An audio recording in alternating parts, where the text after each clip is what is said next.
제가 좋아하는 사람은 있긴 해요. 아, 그래요? 누구라고 말은 안 할게요. 예. 아, 대통령 후보 토론이요? 어제 토론 관전평 궁금하지 않으세요? 예. 뭐, 재밌더라고요.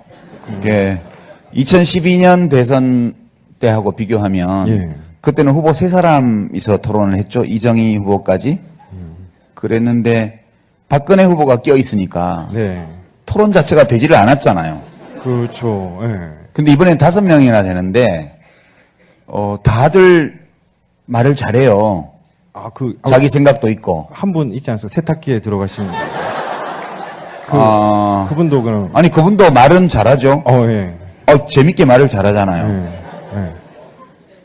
그러니까, 그게 토론 형식도 그때에 비해서 좀 유연해졌고, 네. 그리고 후보들의 지적인 수준 무엇보다도 지적인 수준이 노선을 불문하고 훨씬 높기 때문에 예. 저는 보면서 아무나 대통령 돼도 괜찮겠다 그런 생각이 심지어 들기까지 하더라고요. 아, 5명 중에 아무나 다요? 네. 너무 무책임하신 거 아닙니까? 이 정치 안 한다고? 그래도 일단 써주는 거 말고도 말할 줄은 알잖아요. 그것만 해도 큰 발전이죠. 누가 대통령이 돼도 된다. 예. 제가 좋아하는 사람은 있긴 해요. 아, 그래요? 누구라고 말은 안 할게요. 예, 알겠습니다. 이건 뭐 각자 유추해 주시고요. 다음에는 이렇게 잡아서 이쪽으로 가겠습니다. 네, 감사합니다. 지금 대선을 앞두고 있는 상황인데, 전략적으로 여러 대선 후보자들이 갖고 있는 여러 자질들이 있을 텐데, 전략적으로 지금 뽑을 때 어떤 자질을 갖고 있는 사람을 뽑는 게 국가 발전에 좀 도움이 될 것 같은지 궁금합니다. 네. 예, 그거는 뭐 모범 답안이 이미 널리 알려져 있죠. 우선 그 한 국가를 운영하는 최고 책임자로서 적합한 인물이라면 우선 좀 뭐 알아야 되죠, 그죠? 지식 또는 판단력 이런 면에서 뭐 좀 알아야 돼요. 네, 일단 뭘 좀 알아야 된다. 완전 모르는 사람 뽑아놓으면 예. 진짜 그 골치 아파요. 다 경험하셨으니까. 그 점은 우리가 강조 안 해도 우리가 체험적으로 이미 네. 교훈을 얻었죠. 뭘 좀 아는 사람이라 해야 돼요. 첫 번째는. 그러니까 어느 수준에서 알아야 되냐 하면 어떤 상반되는 보고를 받았을 때 그 상반되는 보고 중에서 어떤 것을 채택하고 어떤 걸 배척할 때 그 이유를 설명할 수 있는 정도의 판단력이 있어야 돼요. 네. 그 점이 중요하고요. 두 번째는 이제 이 국가 권력은 강제력이기 때문에 네. 강제력을 사적으로 쓰게 되면 문제가 심각해져요. 그래서 이제 공사 구분이 확실해야 돼요. 이제 이것 때문에 지금 어떤 후보는 뭐 아들이 취업할 때 특혜를 받았잖냐 이런 게 돼 네. 있고 어떤 후보는 부인을 뭐 취직시킬 네. 때 뭘 했잖냐 이런 게 나오잖아요. 네. 그런 게 그래서 그런 검증이 나오는 거예요.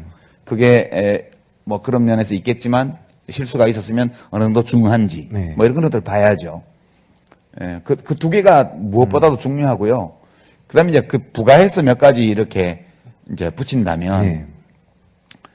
그 살아온 그 사람의 말보다는 그 사람이 살아온 이력을 보는 게 더 믿을 만한 기준이라고 봐요, 저는. 그러니까 공사 구분도 그걸 하려니와 이 사람이 정의감이 있는 사람인지 또 약자에 대한 연민이 있는 사람인지 쉬운 말로 측은지심 이런 게 있는지 권력 가진 사람이 어려운 사람을 긍휼히 여기는 마음이 있는 사람이면 좋은 일을 많이 할 수 있어요.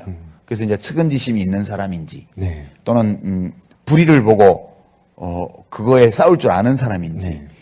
이제 이런 것들을 또 같이 봐야 되죠. 근데 그런 것들은 말로 하는 걸로는 잘 믿기가 어렵고요. 이제 그 사람이 어떻게 살아왔는지를 좀 봐야 돼요. 네. 뭐 그런 정도가 제가 개인적으로 이제 가지고 있는 기준입니다. 네. 되게 이건 저만 얘기하는 게 아니고 거의 모든 정치학자들이 그렇게 얘기를 하고 있죠. 예전에 제가 3년 전에 인터뷰를 한번 간 적이 있었는데 그때는 선생님이 이런 말씀을 하셨어요. 참 나라가 좀 이런데 내가 이렇게 행복하게 글 쓰고 강연하고 살아도 되나 싶은 생각도 듭니다 했는데 제가 방금 전에 선생님이랑 스시를 먹었거든요. 지금 3년 전에 그런 말씀을 하셨는데 요즘은 어떠십니까? 물으니까 그래도 괜찮은데? 이렇게 책임감이 없으셨어요. 그래서 오늘은 많은 질문을 해주셨으면 좋겠습니다. 첫 번째로 이런 질문이 들어와 있어요. 지금 상영되고 있는 영화 보통 사람에서 주인공들이 상식이 통하는 사회에서 살고 싶은 보통 사람이라는 말을 합니다. 유시민 선생님이 생각하시는 상식이 통하는 사회와 보통 사람이 무엇인지 듣고 싶습니다. 이민성님이 질문하셨네요. 이런 철학적인 질문을. 그러게요. 예.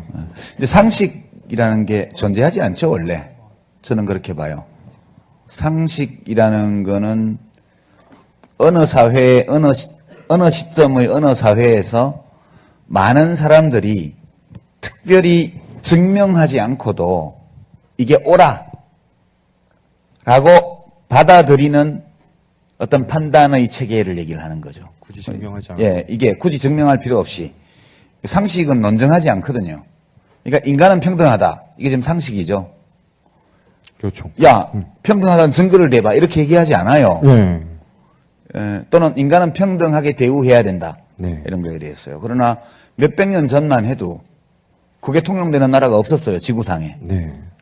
그리고 더 거슬러 올라가면 인간은 원래부터 불평등한 게 상식이었죠. 네. 뭐 소크라테스나 아리스토텔레스의 시대에는 그 어떤 게 정의냐? 그러면 전사는 싸우고 네. 노예는 일하고 예, 그리고 철학자는 다스리고 그런 게 정의였어요.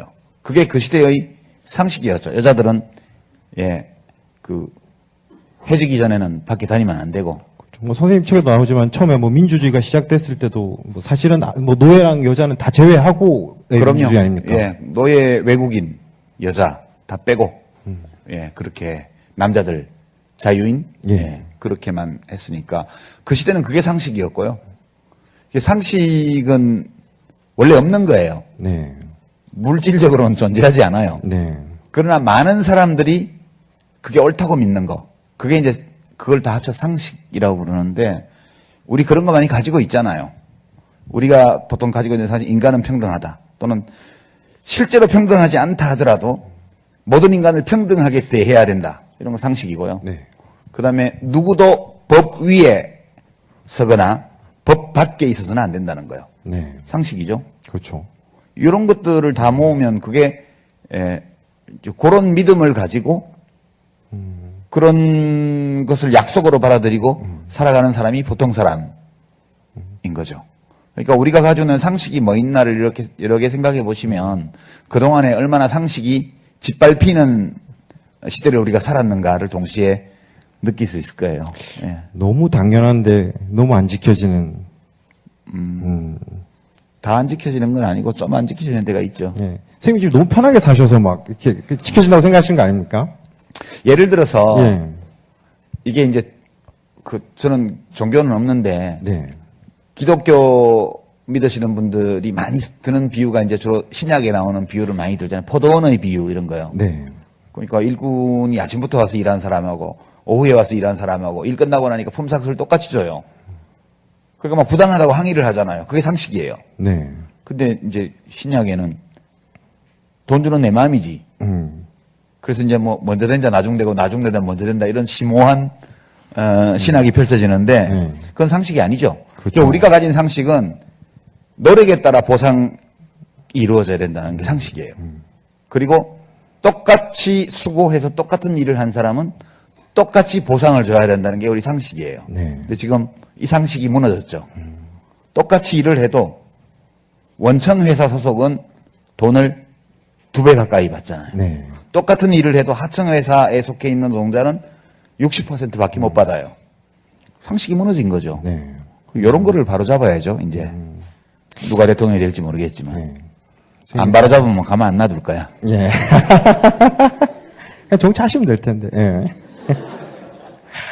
예. 두 번째까지만 들어온 질문을 받고 그 다음에 여러분한테 마이크를 한번 돌리겠습니다. 두 번째 질문입니다. 이거는 차이나는 클래스에서도 나왔던 질문 같은데요. 유시민 선생님은 지금 대한민국이 몇 점짜리 국가라고 보시나요? 그리고 좀 더 높은 점수를 받기 위해서 대한민국이라는 국가에서 제일 먼저 바뀌어야 하는 게 무엇이라고 보시는지 궁금합니다.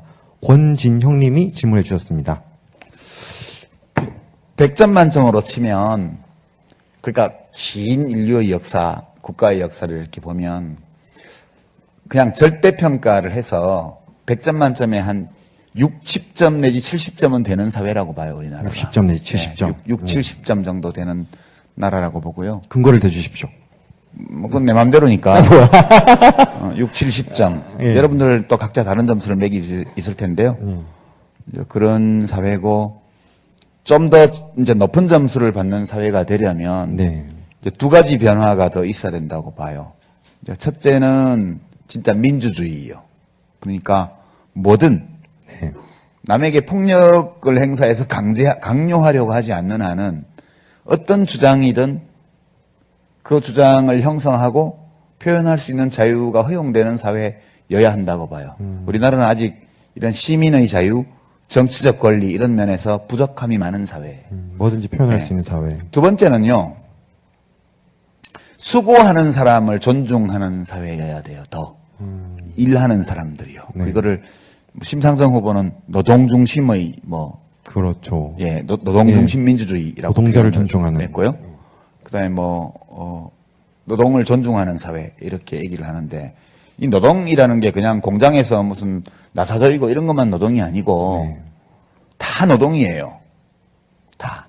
그러니까 특히 남에게 고용되어 있으면서 일을 하는 사람들은 그 업종이 무엇이든 상관없이 뭐 병원의 간호사, 네. 뭐 유치원의 보육교사 다 포함해서 뭐 현대자동차 공장에서 문짝 조이는 사람까지 다 일하는 사람들이에요. 네.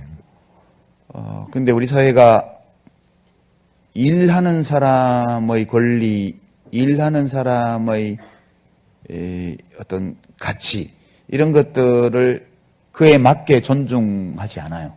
그렇죠. 그러니까 옛날에 프랑스의 어떤 혁명가가 한 말인데요. 네. 무슨 국회의원, 장관, 대통령 이런 갑자기 큰 홍수가 나가지고 네. 대통령, 국회의원, 장관, 재벌 총수 이런 사람들이 다 물에 빠져 죽었다고 생각해봐요. 좋을 것 같아요. 네. 아, 죄송합니다. 네. 이 사회에 무슨 일이 있을까요? 당장 별일 없어요. 그래요? 예. 근데 이제 공장에서 기계를 관리하는 엔지니어, 네. 그죠? 그 열차를 운행하는 기관사, 이런 사람들이 갑자기 물에 다 빠져서 죽었다고 생각해봐요. 사회가 완전 마비되죠. 원자력 발전소에서 일하는 사람들도. 예. 그러니까 실제로 이 사회가 존재할 수 있고 이 사회가 돌아갈 수 있게 하는데 필수적인 일을 하는 사람들일수록 천대받는 경향이 강해요. 네. 이건 진짜 잘못된 거죠. 그래서 이거를 좀 바로잡으면 네. 그러면 한 80점 정도까지 갈 수 있지 않나? 노동자가 존중받는 네. 사회가 된다. 그다음에 이제 거기서 더 가려면 네. 이제 아동, 여성, 네. 장애인, 이 소위 혹은 뭐 성소수자 등등 여러 가지 기준에 비추어서 사회에서 실제로 숫자가 소수이든 아니든 상관없이 네. 발언권을 행사하지 못하고 살아가는 사람들에 대한 배려를 더 많이 하면 이제 90점대까지 갈 수 있는 거죠. 왜냐하면 되게 우리가 좋아하는 나라들이 되게 그거 잘하는 나라들이거든요. 그러게요. 네. 네. 갑자기 떠오른 생각인데 선생님 이 자식이 있잖아요. 예전에 뭐 3년 전에도 그 아들 얘기하시면서 참 공부도 안 하고 책도 안 읽는다고 막 뭐라 하시던데 오늘 보니까 그 아들이 전교 1등을 하고 있대요. 그래서 머리가 유전인가 싶기도 하고 이 자식을 놓고 나서 그런 질문이 댓글에 보면 많던데 바뀐 게 있습니까? 국가에 대한 관이? 아니 그런 건 없어요. 없고 네, 다만 없구나. 이제 약간 아이들을 보면 약간 안쓰러움 같은 건 느끼죠. 왜냐하면 이 세상은 사실은 되게 위험한 곳이에요. 많은 위험이 도사리고 있고 그리고 그 인생이 언제든지 행복하다는 보장이 없잖아요. 네. 이제 그런 세상에 아이들 자신의 선택과 무관하게 우리의 선택으로 네. 저와 아내의 선택으로 애들을 세상에 내놓은 거잖아요. 그러니까 이제 새벽에 학교 갈 때 이렇게 보면 큰아이 키울 때도 그랬는데 좀 안쓰러운 느낌이 드는 거죠. 이렇게 좀 더 좋은 세상에 너희들을 던져놓지 못해서 좀 미안하구나 네. 그런 느낌 좀 있고요. 그래도 씩씩하게 잘 살아가 보렴. 네. 뭐 힘이 닿는 데까지 도와는 줄게. 그런 거고, 우리 둘째가 그 책도 안 읽고 공부도 안 했던 건 예전의 얘기고, 네. 예, 고등학생이 되면서 갑자기 전두엽이 막 성장을 했는지, 네. 어느 날부터인가 책도 읽기 시작하고, 네. 그래서, 걱정 참 하셨는데. 이 사람은 아직 어릴 때는 잘 모르는 거구나, 예. 그런 깨달음도 좀 얻었습니다. 그렇다고 합니다. 생각해보니까 저도 중학교 때까지는 공부를 잘 못했던 것 같아요. 뭐 아버지 따라가는 거 같아요. 생각해보니까. 그리고 선생님 닮았으면 씩씩할 것 같아요. 네. 없기 때문에, 예. 저는 보면서 아무나 대통령 돼도 괜찮겠다 그런 생각이 심지어 들기까지 하더라고요. 다섯 명 중에 아무나 다요? 네. 너무 무책임하신 거 아닙니까? 이 정치 안 한다고? 그래도 일단 써주는 거 말고도 말할 줄은 알잖아요. 그것만 해도 큰 발전이죠. 누가 대통령이 돼도 된다. 예. 그래서 제가 좋아하는 사람이 있긴 해요. 그래요? 누구라고 말은 안 할게요. 예. 알겠습니다. 이건 뭐 각자 유추해 주시고요. 다음에는 이렇게 잡아서 이쪽으로 가겠습니다. 네, 감사합니다. 지금 대선을 앞두고 있는 상황인데, 전략적으로 여러 대선 후보자들이 갖고 있는 여러 자질들이 있을 텐데, 전략적으로 지금 뽑을 때 어떤 자질을 갖고 있는 사람을 뽑는 게 국가 발전에 좀 도움이 될 것 같은지 궁금합니다. 네. 예, 그거는 뭐 모범 답안이 이미 널리 알려져 있죠. 우선 그 한 국가를 운영하는 최고 책임자로서 적합한 인물이라면 우선 좀 뭐 알아야 되죠, 그죠? 지식 또는 판단력 이런 면에서 뭐 좀 알아야 돼요. 네, 일단 뭘 좀 알아야 된다. 완전 모르는 사람 뽑아놓으면 예. 진짜 그 골치 아파요. 다 경험하셨으니까. 그 점은 우리가 강조 안 해도 우리가 체험적으로 이미 네. 교훈을 얻었죠. 뭘 좀 아는 사람이라 해야 돼요. 첫 번째는. 그러니까 어느 수준에서 알아야 되냐 하면 어떤 상반되는 보고를 받았을 때 그 상반되는 보고 중에서 어떤 것을 채택하고 어떤 걸 배척할 때 그 이유를 설명할 수 있는 정도의 판단력이 있어야 돼요. 네. 그 점이 중요하고요. 두 번째는 이제 이 국가 권력은 강제력이기 때문에 네. 강제력을 사적으로 쓰게 되면 문제가 심각해져요.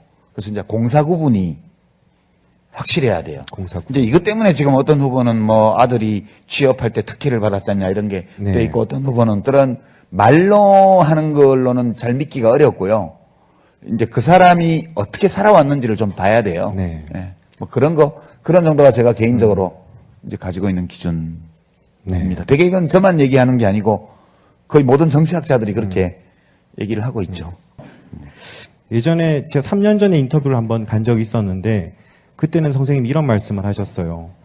참 나라가 좀 이런데 내가 이렇게 행복하게 글 쓰고 강연하고 살아도 되나 싶은 생각도 듭니다 했는데 제가 방금 전에 선생님이랑 스시를 먹었거든요.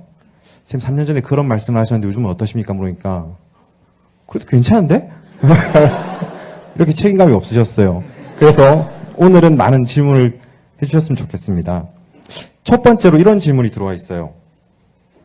지금 상영되고 있는 영화 보통 사람에서 주인공들이 상식이 통하는 사회에서 살고 싶은 보통 사람이라는 말을 합니다. 부인을 뭐 취직시킬 네. 때 뭘 했잖냐 이런 게 나오잖아요. 네. 그런 게 그래서 그런 검증이 나오는 거예요. 그게 뭐 그런 면에서 있겠지만 실수가 있었으면 어느 정도 중요한지 네. 뭐 이런 것들 봐야죠. 그 두 개가 무엇보다도 중요하고요. 그다음에 이제 그 부가해서 몇 가지 이렇게 이제 붙인다면 네. 그 사람의 말보다는 그 사람이 살아온 이력을 보는 게 더 믿을 만한 기준이라고 봐요, 저는. 그러니까 공사구분도 그걸 하려니와 이 사람이 정의감이 있는 사람인지 또 약자에 대한 연민이 있는 사람인지 이게 쉬운 말로 측은지심 이런 게 있는지 권력 가진 사람이 어려운 사람을 긍휼히 여기는 마음이 있는 사람이면 좋은 일을 많이 할 수 있어요. 그래서 이제 측은지심이 있는 사람인지 네. 또는 불의를 보고 그거에 싸울 줄 아는 사람인지 네. 이제 이런 것들을 또 같이 봐야 되죠. 근데 그런 것 제가 좋아하는 사람은 있긴 해요. 그래요? 누구라고 말은 안 할게요. 예. 대통령 후보 토론이요. 어제 토론 관전평 궁금하지 않으세요? 예. 뭐, 재밌더라고요.